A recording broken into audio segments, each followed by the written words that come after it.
Good morning students, welcome to my YouTube channel Gulbeen Commerce Classes. I hope you all are well and fine. Now we're discussing about some important topics for UGC NET of second paper. The first one is business environment. Now in it we're discussing about concepts, elements of economic systems and economics policy, monetary and physical policy in first concepts elements of economic system. इसमें हम discuss करेंगे about economics के concepts and elements के बारे में. And then in economics policy we are discussing about in this policy of economics. In this economic policy we are discussing about जैसे हमारी जो नीतियाँ होती हैं कि वो किस तरीके से तैयार होती हैं, उसके कैसे हम लागू करते हैं उसके बारे में. और हमारी इकोनॉमिक पॉलिसीज़ के अंदर आती है मॉनेटरी एंड फिस्कल पॉलिसी. मतलब हमारी क्या क्या मॉनेटरी एंड फिस्कल पॉलिसीज़ हमारा इम्पोर्टेंट पार्ट है पॉलिसीज़ के अंदर कि हमारी जो पॉलिसीज़ होती हैं, जो हम रणनीतियाँ बनाते हैं इकोनॉमिक्स के अंदर भी, वो किस तरीके से तैयार होती है, कैसे काम करती है, वो सब हम इसके अंदर सीखेंगे. ठीक है. उसके बाद है हमारा कंज्यूमर प्रोटेक्शन एक्ट फेमा. ये हमारा इम्पोर्टेंट टॉपिक है. कंज्यूमर प्रोटेक्शन एक्ट की हमारे जो ग्राहक होते हैं उनकी प्रोटेक्शन के लिए एक्ट तैयार किया गया और वो किस तरीके से यूज होता है, उसमें क्या क्या कंडीशंस हैं, वो सब हम इसके अंदर पढ़ेंगे. उसके बाद हमारी tariff and non tariff barriers और इंडियन फॉरेन ट्रेड पॉलिसीज़ कि हमारी जो इंडिया में जो हमारी ट्रेड पॉलिसीज़ होती हैं वो, और जो हमारी अदर मतलब इंडिया से बाहर की होती हैं वो, तो हम इसके बारे में डिस्कस करेंगे. बिजनेस एनवायरनमेंट के अंदर ये इसके सब इम्पोर्टेंट टॉपिक हैं जिनके बारे में हम देखेंगे. तो हम क्या करें कि भी यूजीसी नेट जो होता है वो हर बार क्या है कि भी इम्पोर्टेंट टॉपिक हम जितना पढ़ेंगे भी, हमारी बुक में जितना सिलेबस दिया होता है वो थोड़ा लेंथी होता है और इसमें से हम ये डिस्कस नहीं कर पाते हैं कि ना हम ये सोच पाते हैं कि भी हमारा जो इम्पोर्टेंट टॉपिक क्या है और हमें क्या पढ़ना है और हमें क्या नहीं पढ़ना है. तो हम पहले जो इम्पोर्टेंट यानी मोस्ट इम्पोर्टेंट क्वेश्चन हैं, जो मोस्ट इम्पोर्टेंट टॉपिक है जिनसे हर बार यूजीसी कुछ ना कुछ पूछती है, हर बार क्वेश्चन तैयार होते हैं, तो हम उन्हीं के बारे में पहले बहुत अच्छे से डिस्कस करेंगे. उसके बाद जो चीज़ हमारी बाद में बच जाती है उसके बारे में हम बाद में डिस्कस करेंगे. ठीक है. सेकंड हमारे यूनिट है अकाउंट ऑडिट की. ठीक है. बिजनेस एनवायरनमेंट हमारी होगी, उसके मोस्ट इंपॉर्टेंट टॉपिक होगी. आपको लिखना है तो आप लिख सकते हैं. और सेकंड हमारा है अकाउंट एंड ऑडिट. ठीक है. इसके अंदर क्या होता है, जो हमारा ऑडिट और अकाउंट इन दो सब्जेक्ट्स को इंक्लूड किया गया है और इसमें से भी मोस्ट इम्पोर्टेंट हम टॉपिक के बारे में डिस्कस करेंगे कि हमें कौन से टॉपिक करने हैं, कौन से टॉपिक नहीं करने हैं, जिनके ऊपर हमें थोड़ा ज़्यादा फोकस की ज़रूरत है, हम पहले वो टॉपिक करेंगे. तो हमारा फर्स्ट टॉपिक है पार्टनरशिप. आपने 11th में भी पढ़ा है, 12th में भी पढ़ा है, बीकॉम में भी ये चैप्टर है, तो आपको आई होप कि अच्छे से आता भी होगा. तो हम एक बार और अच्छे से कर लेंगे. पहले हम एक बार देख लेते हैं कि हमें कौन कौन से टॉपिक करने हैं, उसके बाद हम मतलब क्लास बाय क्लास हर एक टॉपिक को अच्छे से डिस्कस करेंगे. ठीक है. आपको नोट्स बनाने की भी ज़रूरत नहीं है, मैं खुद अवेलेबल करवाऊँगी. हमारी पार्टनरशिप होगी और सेकंड हमारा है प्रोसेस कि हमारी इसकी प्रोसेस क्या है. ठीक है. प्रोसेस के बाद हमारा इम्पोर्टेंट टॉपिक है कॉस्टिंग. कॉस्टिंग के बारे में भी आपने बहुत अच्छे से पढ़ा है. ठीक है. तो हम कॉस्टिंग के बारे में भी पढ़ेंगे. पार्टनरशिप, प्रोसेस होगी हमारी, कॉस्टिंग होगी. कॉस्टिंग के बाद हमारी है कैश फ्लो. ठीक है. Cash flow. उसके बाद हमारा है रेशो भी आपने 11th में भी पढ़ा है, 12th में पढ़ा. और अगर हो सके तो रेशो वाले चैप्टर के अगर आपके पास फॉर्मूलाज हैं तो आप उन्हें अच्छे से कर लीजिए. आपके आसपास कोई 11th या 12th का बच्चा है तो उसके पास अगर हैंड राइटिंग नोट्स हैं तो आप उससे ले लीजिए, तो और भी अच्छा रहेगा आपको पढ़ने में. उसके बाद हमारा है मार्जिनल कॉस्टिंग. ठीक है. Marginal costing. ठीक है. ये हमारे इम्पोर्टेंट टॉपिक है. पार्टनरशिप हो गया, प्रोसेस होगी, कॉस्टिंग होगी, cash flow, ratio, marginal costing. ठीक है. हम इनके बारे में बहुत अच्छे से पढ़ेंगे. और रेशो के आप फॉर्मूलाज अगर हैं तो ठीक है, वरना जब भी हम इसके बारे में डिस्कस करेंगे रेशो वाले टॉपिक के ऊपर तो हम फॉर्मूलाज भी देख लेंगे. ठीक है. तो अब हमारी थर्ड यूनिट है, हमारी बिजनेस एनवायरनमेंट होगी, अकाउंट एंड ऑडिट हो गया, और हमारी थर्ड यूनिट है इकोनॉमिक्स। ठीक है, इकोनॉमिक्स भी आप पढ़ते आए हो 11th में भी 12th में भी। चलो 11th एंड 12th में किसी के ने मैथ्स लिया होगा तो इकोनॉमिक्स नहीं पढ़ी होगी, लेकिन बीकॉम में तो पढ़ी ही होगी। तो हम इकोनॉमिक्स के इम्पोर्टेंट टॉपिक करेंगे कि इकोनॉमिक्स मतलब कि इकोनॉमिक्स में कौन कौन से हैं। लॉ ऑफ डिमांड, इकोनॉमिक्स में हमें पढ़ना है लॉ ऑफ डिमांड, और सेकंड हमारा है इंडिफरेंस कर्व, इसके बारे में भी आपने पहले पढ़ा है। उसके बाद है हमारे कौन कौन से डिफरेंट जो इसके टाइप हैं वो, उसके बारे में पढ़ना है। इकोनॉमिक्स के हमारे कौन कौन से टाइप हैं वो, और मेन पॉइंट हमारा इलास्टिक डिमांड है। ठीक है, डिमांड का चैप्टर भी मोस्ट इम्पोर्टेंट चैप्टर है हमारा डिमांड का, इसमें से हर बार क्वेश्चन आता ही आता, और ये चैप्टर हमारा बहुत इम्पोर्टेंट है। उसके बाद हमारा है कंपेशन एंड प्राइसिंग, प्राइसिंग भी आई होप आपको अच्छे से आता होगा। प्राइसिंग के बारे में भी, प्राइसिंग भी हमारा इम्पोर्टेंट चैप्टर है कि भी जो हमारे मूल्य है कि जो हम प्रोडक्ट तैयार करते हैं उनके हम क्या क्या प्राइस कर रखते हैं। भी प्राइस अगर हमारा ज़्यादा होता है या कम होता है तो आपको पता है कि भी डिमांड पे क्या मतलब उसका इफेक्ट पड़ता है। उसके बाद हमारे बस यही इम्पोर्टेंट टॉपिक है, इकोनॉमिक्स में हम सिर्फ यही पढ़ेंगे।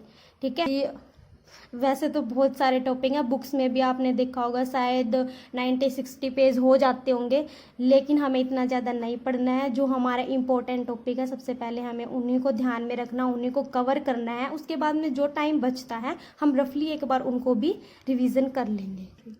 ठीक है, हमारा फोर्थ यूनिट है फाइनेंस। फाइनेंस के भी हम कुछ इम्पोर्टेंट टॉपिक देख लेते हैं, कौन कौन से इम्पोर्टेंट टॉपिक है हमारे फाइनेंस के अंदर। तो फाइनेंस के हम देखेंगे हमारे कौन कौन से फाइनेंस के, कॉस्ट ऑफ कैपिटल, ये हमारा बहुत इम्पोर्टेंट टॉपिक है। कॉस्ट ऑफ कैपिटल ये आपको बहुत अच्छे से करना है कि आप इसमें 1 दिन लोगे या 2 दिन लोगे, वो आपके ऊपर डिपेंड करता है कि आपकी कितनी कैपेसिटी है। कॉस्ट ऑफ कैपिटल, उसके बाद हमारा कैपिटल स्ट्रक्चर,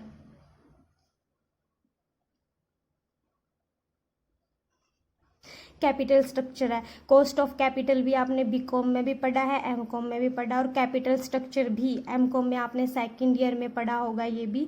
तो ये दोनों इम्पोर्टेंट टॉपिक हैं, उनको अच्छे से कवर कर लेना। इनके फॉर्मूलाज और जो भी इनकी थ्योरी है इनको अच्छे से करना है। इसमें से हर बार 1-2 क्वेश्चन यूजीसी नेट पक्का पूछती है। ठीक है, उसके बाद है हमारा थर्ड टॉपिक है कि डिविडेंड पॉलिसी, ये भी तुम्हारा बीकॉम में भी आता है और एमकॉम में भी आता है।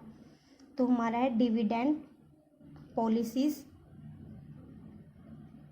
ठीक है, कि हमारे डिविडेंड मतलब कौन कौन सी पॉलिसीज़ हैं, इनके बारे में, पॉलिसीज़ के बारे में भी हर बार को 1 या 2 क्वेश्चन पूछे जाते हैं। तो हमारा सिलेबस तो मैक्सिमम सारा बीकॉम और एमकॉम 12th तक का ही है, लेकिन हम उन चीज़ों को इतना रीड लिया फिर मतलब डीपली पढ़ते नहीं हैं, हम थोड़ी सी बस फॉर्मेलिटी कर लेते हैं, लेकिन हमें डीपली पढ़ने की ज़रूरत है भी, क्योंकि यूजीसी नेट कहीं से भी कोई भी क्वेश्चन प्रिपेयर कर सकती है। तो आपको ये टॉपिक बहुत ही अच्छे से कवर करने हैं। मैक्सिमम ये टॉपिक कवर हो जाएंगे तो मैक्सिमम आपके कुछ क्वेश्चंस जो हैं वो थोड़े जो भी मतलब यूजीसी नेट पूछती है तो उसमें लगभग कवर हो ही जाएंगे। ठीक है, उसके बाद हमारा नेक्स्ट है इंटरनेशनल मनी मार्केटिंग, ये भी आपने पढ़ा होगा, इंटरनेशनल मनी मार्केट, तो ये भी हमें अच्छे से करना है। उसके बाद हमारा है फाइनेंशियल इंस्ट्रूमेंट। ठीक है, ये टॉपिक करना है, और इसके फॉर्मूलाज भी, फॉर्मूलाज तो हमें करने ही करने हैं क्योंकि हर बार पूछते हैं, फॉर्मूलाज में से 1-2 क्वेश्चंस तो आता ही है। तो ये हमारे इम्पोर्टेंट टॉपिक, अगर आपको लिखने हैं तो आप लिख सकते हैं, और अगर नहीं लिखना तो आप इसको देख लेना एक बार। तो हमारा 5th यूनिट आ गई है, हमारी 5th यूनिट है स्टैटिक एंड रिसर्च की। स्टैटिक एंड रिसर्च,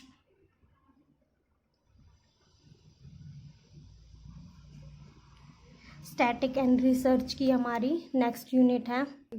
जो हमारा स्टैटिक और रिसर्च का ये ज़्यादातर तो हमारा थ्योरेटिकल है। अभी जितनी हम इसमें थ्योरी पढ़ सकते हैं हमें पढ़नी चाहिए। हम और सारी यूनिट पहले कवर कर लेंगे, इसमें सारी थ्योरी है तो इसको हम बाद में भी कर लेंगे, ज़रूरी नहीं है कि हमें साथ के साथ करना है। इसके लिए हम 2 या 3 दिन में इसको कंप्लीट कर सकते हैं क्योंकि ये सारा थ्योरेटिकल टॉपिक है, तो हम इसको बाद में देख लेंगे, बाद में कर लेना है। इसमें ज़्यादातर क्या आता है कि भी जो हमारा सैम्पलिंग का है वो आता है, सैम्पलिंग के बाद या फिर हमारी हाइपोथेनिक्स होगी वो आ गई। लेकिन इसमें से ना जो कम से बहुत मतलब कम क्वेश्चन पूछे जाते हैं, इतने ज़्यादा क्वेश्चन नहीं पूछे जाते इसके अंदर से, तो इसको हम बाद में कर लेंगे। जो चीज़ें हमारे ज़्यादा इंपॉर्टेंट है प्रैक्टिकली हैं और जो चीज़ें हमारी मतलब मोस्ट इंपॉर्टेंट रहती हैं उनको हम पहले कवर करेंगे। लेकिन जो हमारा स्टैटिक एंड रिसर्च का टॉपिक है उसमें से इतने ज़्यादा क्वेश्चन नहीं पूछे जाते हैं, तो हम इसको थोड़ा सा मतलब बाद में कर लेंगे भी। जब हमारा टाइम बचता है उन चीज़ों को करने के बाद 2 दिन 3 दिन, तो उस चीज़ को हम बाद में भी रीड कर सकते हैं। तो आप देख लेना आपको कितने दिन में रीड करना है, तो आप उसके हिसाब से कर सकते हैं। तो हमारा नेक्स्ट है 6th यूनिट हमारी मैनेजमेंट एंड HRM यानी ह्यूमन रिसोर्सिस मैनेजमेंट की हमारी, ठीक है। इसमें 2 बुक इंक्लूड की गई, एक हमारी मैनेजमेंट की है और दूसरी हमारी क्या है HRM की, ठीक है, ह्यूमन रिसोर्सिस मैनेजमेंट की। तो इन दोनों में से भी हम इम्पोर्टेंट टॉपिक लिए हैं कि भी जो जो हमारे इम्पोर्टेंट टॉपिक हैं जो हमारे हर बार पूछे जाते हैं, उसमें से फर्स्ट हमारा ऑर्गेनाइजेशन स्ट्रक्चर है। आपको पता है ऑर्गेनाइजेशन स्ट्रक्चर आपने पहले भी पढ़ रखा, लेकिन उसको थोड़ा सा आपको डीपली पढ़ना होगा क्योंकि यूजीसी जो होती है वो मतलब कि हमारा जो डीपली ही क्वेश्चन तैयार करती है। तो ऑर्गेनाइजेशन स्ट्रक्चर के बारे में कि हमारा जो संगठन का जो मतलब ढांचा होता है वो किस तरीके से तैयार होता है, उसके लिए क्या क्या मतलब जो चीज़ भी यूजेस होते हैं वो आपको सब कुछ डीपली करना है। उसके बाद है ऑर्गेनाइजेशन कल्चर कि हमारा ऑर्गेनाइजेशन का कल्चर कैसा होना चाहिए। बिजनेस एथिक्स कि हमारे जो सोशल एथिक्स हैं जो भी है वो हमें अच्छे से पढ़ने हैं। उसके बाद एटीट्यूड है, एपेरियल और पॉलिटिक्स है और परसेप्शन है, ठीक है। ये सब चीज़ें हमारे इंपॉर्टेंट टॉपिक, आप लिखना चाहे तो लिख सकते हैं। फिर हम क्लास वाइज इन सब के बारे में डिस्कस करेंगे, एक एक टॉपिक के ऊपर हम अलग अलग से पढ़ेंगे। तो ये हमारे इंपॉर्टेंट टॉपिक है, तो पहले हम इनको अच्छे से कवर करेंगे। उसके बाद में जो भी हम किसी बुक से अगर हम पढ़ रहे हैं या यूट्यूब चैनल से हम पढ़ रहे हैं, तो जो जो आपको थोड़ा सा अलग टॉपिक लगता है कि भी ये चीज़ हमारी आ सकती है या नहीं आ सकती है, थोड़ा सा भी अगर आपको कुछ भी अलग लिखता है तो आप साथ के साथ उस चीज़ का नोट्स बना सकते हो और उस चीज़ को इनके अंदर इंक्लूड कर सकते हो। पर हमारी मेन चीज़ क्या है कि जब ये चीज़ें हमारी बहुत अच्छे से कवर हो जाती हैं और उसके बाद जो हमारा फ्री टाइम बचता है तो हम उसमें उन चीज़ों को कवर अप कर लेंगे, ठीक है। तो ये चीज़ें हमें मोस्टली मतलब ध्यान में रखने हैं कि पहले जो चीज़ हमारी बहुत मोस्ट ज़्यादा इंपॉर्टेंट है हम उन टॉपिक को अच्छे से कवर करेंगे। उसके बाद जो हमारी फ्री टाइमिंग बचती है तो उसमें हम बाद का डिस्कस कर लेंगे। जो चीज़ें हमारी रह जाती है हमको थोड़ा रफली पढ़ना होता है, रीड करना होता है। तो हमारी 7th यूनिट है बैंकिंग, ठीक है। बैंकिंग के बारे में हमें इंपॉर्टेंट टॉपिक है, बैंकिंग में से भी हर बार क्वेश्चन आता है। बैंकिंग में हमारे RBI होगी, रिजर्व बैंक इन इंडिया, और फंक्शंस, इसके फंक्शंस क्या क्या हैं। टाइप ऑफ बैंक मतलब कि हमारा कौन सा बैंक कब बना था, कहाँ बना था और उसके क्या क्या मतलब कब कब किस चीज़ में उन्हें अप्लाई किया है, वो सब चीज़ें। फाइनेंशियल इंस्ट्रूमेंट एंड रिफॉर्म जो हमारे होते हैं वो, ये सब चीज़ें हमें बुक में भी मिल जाएंगे, तो हम इन टॉपिक्स पे थोड़ा ज़्यादा फोकस करेंगे। उसके बाद है हमारी मार्केटिंग। तो मार्केटिंग सब्जेक्ट में हमें क्या क्या पढ़ना है। मार्केटिंग हमने पहले भी पढ़ रखी है। इसमें हमारा प्रोडक्ट लाइफ सर्कल हो गया कि हमारे जो प्रोडक्ट की लाइफ होती है वो हमारी क्या क्या होती है, और मतलब जैसे ये होता है कि प्रोडक्ट जब हमारा आता है फिर बीच में उसकी कितनी रेंज में वो मतलब की प्राइसिंग होती है उसकी, तो वो सब कुछ। टाइप ऑफ मार्केटिंग के हमारे कौन कौन से टाइप है। प्राइसिंग मिक्स मार्केटिंग, और उसके बाद हमारे प्रमोशन मिक्स वगैरह हो गए।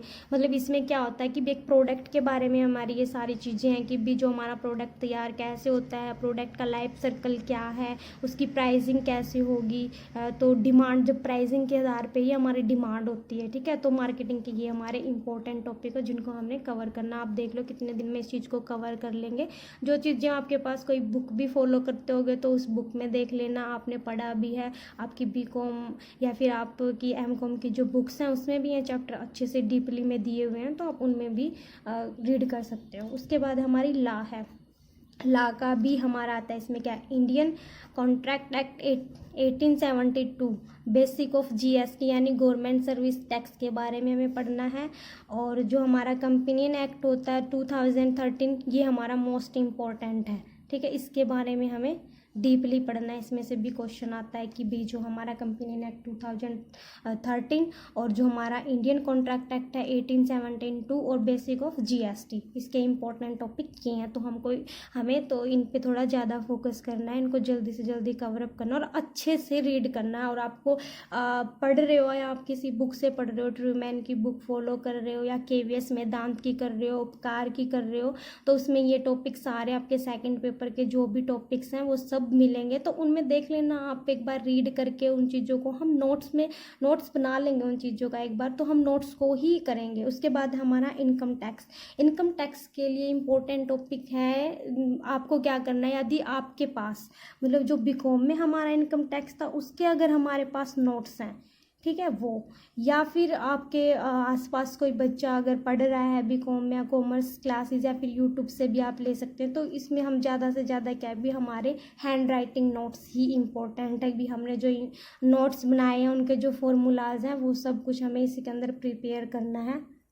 तो हमें क्या करना है, तो हमें नोट्स या तो आप खुद तैयार कर लो, आपके पास बुक होगी, या अगर आप खुद तैयार नहीं कर सकते, आपने पहले से अगर तैयार कर रखे तो वो चीज़ें अब आपकी इसमें काम आ जाएंगी। तो आपको ज़्यादा से ज़्यादा क्या है भी इनकम टैक्स में हमारी जो बेसिक चीज़ें हैं ना, बेसिक चीज़ें वो हमारी क्लियर होना बहुत ज़रूरी होता है, क्योंकि बेसिक चीज़ों से ही इसमें क्वेश्चन पूछे जाते हैं इनकम टैक्स के अंदर। जो हमने पहले भी पढ़ा है, फॉर्मूलाज भी किए हैं, तो उन चीज़ों पर थोड़ा ज़्यादा ध्यान देना है। तो बेसिक हमारी क्या चीज़ होती है कि भाई ये चीज़ हमारा टारगेट होता है भाई 36 से 40 डे का है, तो हमें कंप्लीट करने हैं। तो आप देख लो कि कितने दिन में होंगे, कि भाई 10 दिन में आपने क्या क्या कि भाई फर्स्ट पेपर का पार्ट कंप्लीट कर लिया, जो इम्पोर्टेंट टॉपिक है वो फर्स्ट पेपर के ऊपर भी मैं नेक्स्ट वीडियो बनाऊंगी। और 10 दिन में आपने कर लिया सेकंड पेपर का, ठीक है। तो पहले आप इम्पोर्टेंट टॉपिक कीजिए, जो आपके इम्पोर्टेंट टॉपिक हैं उनको कवर कीजिए। उसके बाद आप रीडली जितना चाहे पढ़ सकते हो, लेकिन ये हो जाता है ना कि भी हमारी ये चीज़ जो है वो क्लियर हो गई है। तो लिमिट आपको क्या करना है भी, अगर आपके पास टाइम है, जैसे हमारा मैक्सिमम क्या होता है, पेपर का टाइम कितना होता है, 3 आवर्स का होता है। तो हम क्या करेंगे, एक प्रीवियस पेपर उठा लो कोई भी, तो उस पर हम 1 आवर दे देते हैं। तो उससे क्या होगा कि हमें अपनी जो हम अभी जितना है हमारा वो हमें पता लग जाता है कि भी हमें मतलब कितना कुछ हमने सीखा है और कितना कुछ हमने किया है, उस चीज़ के बारे में हमें पता लग जाता है। तो हमें क्या करना है भी डेली, या तो कोई मॉक टेस्ट है आपका, या फिर आपका कोई मॉडल टेस्ट पेपर अगर आपके पास है, या फिर यूट्यूब से भी आपको बहुत सारे मॉक टेस्ट सब मिल जाता है।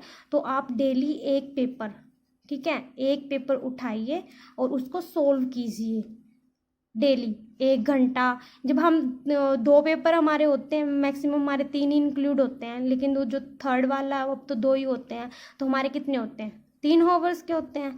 तो हम एक पेपर को उठा लेंगे, तो भी 1 घंटा अगर हम इसको देते हैं, तो हम इसको जितना भी दे रहे हैं भी अच्छे से करें। जो चीज़ आपको नहीं आती है वो चीज़ आप उस चीज़ के ऊपर थोड़ा और फोकस करें। जो चीज़ आपको क्लियरली आती है उस चीज़ में क्या होता है कि भी मॉक टेस्ट देने में और क्या नाम है प्रैक्टिस सेट करने में यही होता है भी हमें ये पता चल जाता है कि भी ये इस सब्जेक्ट में हम वीक हैं और इस सब्जेक्ट में मतलब हम ठीक है, हमारी पकड़ मजबूत है।